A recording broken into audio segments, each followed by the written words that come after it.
All right, today what we're going to go over is how to start a transaction in Transaction Desk.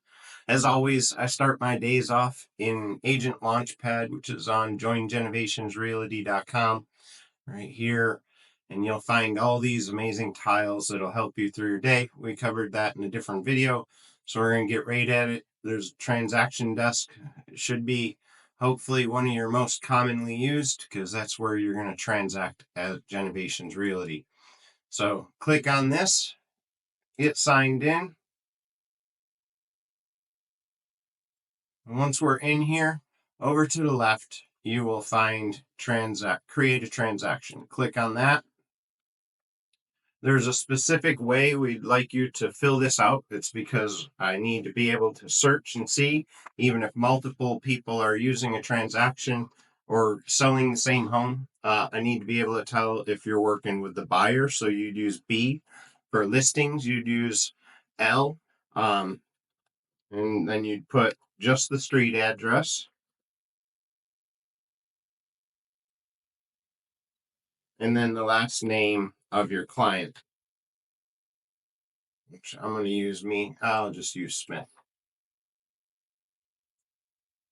And then I'm working with a buyer. So if you go through here, we'll have these updated for every year.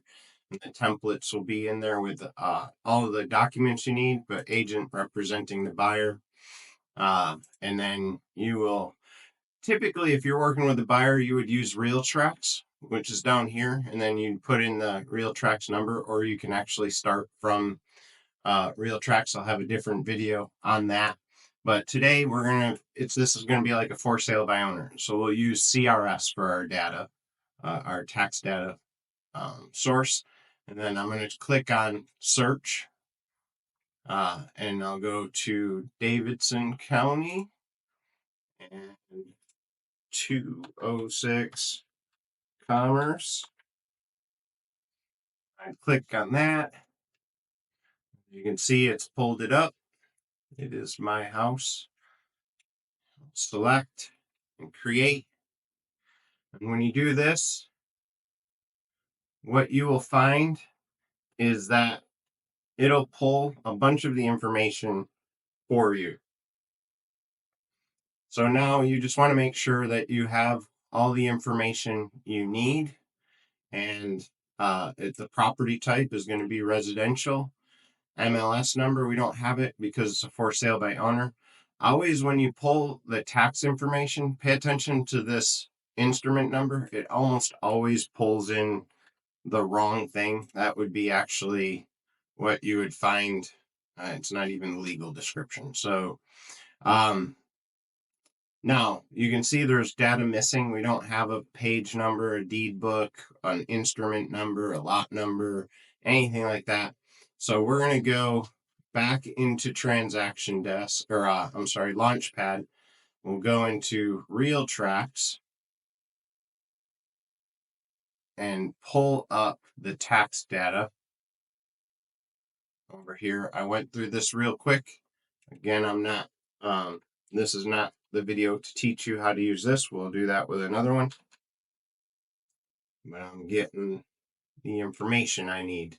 So now this pulled up the card for my information. Now we would look here to find our deed book or document number. This is going to be a document number or instrument number. You can tell that because it's a very long one single number. If it were a book and a page number, you would see a / in the middle of it. You don't see it here, so you know it's an instrument number. So going back over to Transaction Desk, I'd take that number, paste it in there. Now I'm going to look for what we can find here. We won't find a page number or deed book because again it was the instrument number. But we'll look to see if there's a lot number and things like that down as we scroll to the bottom. Block lot, there is none, so we're good on that. So that's all the information we're going to find. So we'd click next. This page, I don't fill out while I'm doing it, so you can skip through that. This page is very important. This is your contacts. You want to put everybody that you have. So as the selling agent, I am the buyer's agent. And in this, if we had a listing agent, you would want to put them in here, and you would want to put the seller's information. Here they put me in as a seller, but my wife would also be a person. So I would um, create a new transaction contact, add her in there, and I'd also put my client in there. So I would create a new, it's going to be the buyer, and it's important when it's your client, especially, or anybody that you're going to have electronically sign directly from this, would be you'd want to put their email address. So I'm not going to right now for time, but I have my client as the buyer, this me as the seller, and I would want to again have email addresses for anybody that I need to electronically sign put in here accurately. So full legal name and their email addresses are the most important things to fill out. So then in here, this is where we would go and fill out different documents. That is also going to be in another video. So I'm going to just go through and show you what it looks like once it's created. So now we have this transaction filled out.